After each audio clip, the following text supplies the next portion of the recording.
Hey, get into NHL playoff betting with Sports Interaction. We got the third round on the way, baby. We got Colorado, we got Edmonton. It's going to be an exciting one.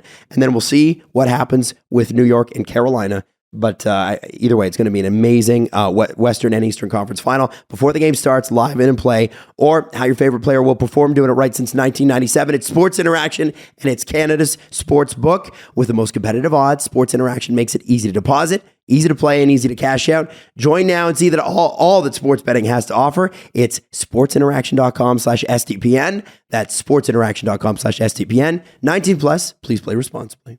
Jonas Siegel put together an article of the top 8 players that could be the next Jason Spezza for the Toronto Maple Leafs. I'm going to run.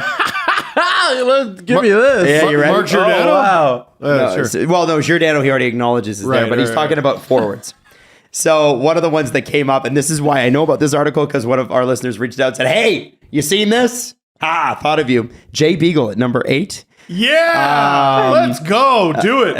Derek Stefan who has kind of come down a little bit, has strong underlying numbers, obviously, in the regular season, but has lost his spot in the Hurricanes lineup this playoffs. Another name, number 6, Tyler Bozak, although he has struggled a lot with injuries. Ooh. And, he's a good guy, loved in the dressing room, but his faceoffs are down. It looks like he's been super injured, and his contract is up. See, that'd be incentive for him to come back, though. Because guys like, I remember Tyler Ennis, the reason he was lured to the Toronto Maple Leafs is their medical staff. Right. And it basically helped resurrect his NHL career. Here's a name that's going to blow your mind. Ready? Brian Boyle. Oh, let's go. Yeah, man. Like, I hated the way that ended. Me too. A lot of Leaf fans, more than most trade deadline acquisitions in recent memory, Leaf fans got attached to Brian Boyle. Yeah.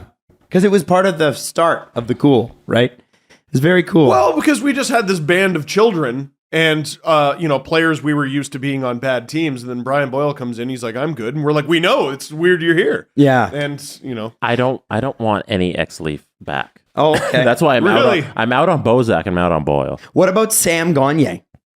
That one, I think that's very likely, actually. That he joins the Leafs organization. He's already been a part of it, right?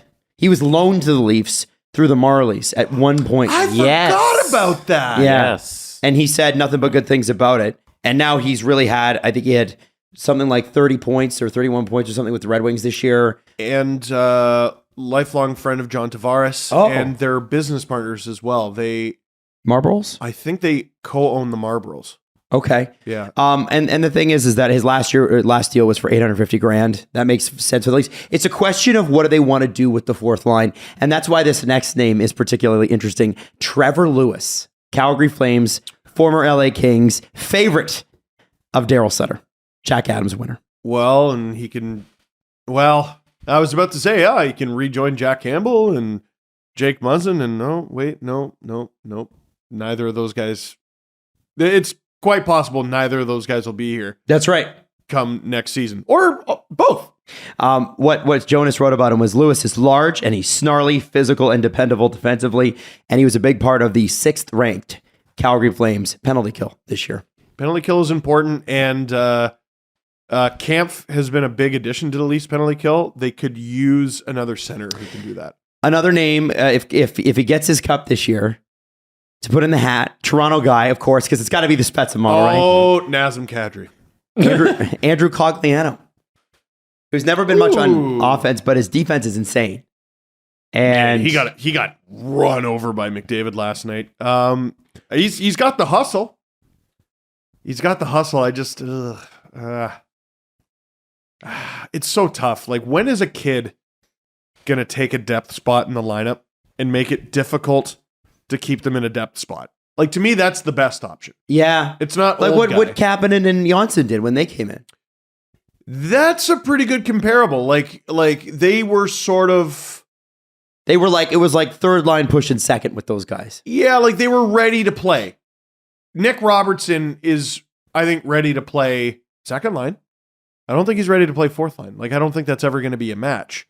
Kapanen could do that. Scored an overtime goal in playoffs in the fourth line. Yeah, they could do that. Like, I'd like to see. It's like how I said the best third goalie is a young guy who you can call up and send down without risking losing to waivers. I think your best depth option. I think it's good to have a mixture of young and old. I don't think you can have an all old fourth line. Like I was sort of looking at, we were talking about this battering ram potential fourth line of like Clifford, Spezza, Simmons, and I'm like, who's even the youngest guy here? Are they all in their 30s? And like they're not going to get tired by the time the end of June hits. Like, yeah, you need a little bit of youth back there. And the last one, and again, these players have to be old, right? They have to be old. They have to be old. They got to be grandpas. And I love that Jonas saved this guy for last because of his goal in Game 1 of the Western Conference Finals. Darren Helm. Hey, oh my God. I did not know he was on the Avalanche. Did not know he was still in the league. Was very confused when I discovered he was still in the league. Why he was on the ice with less than 10 seconds to go in an elimination game, and then he scored the series-winning goal. It's a crazy one.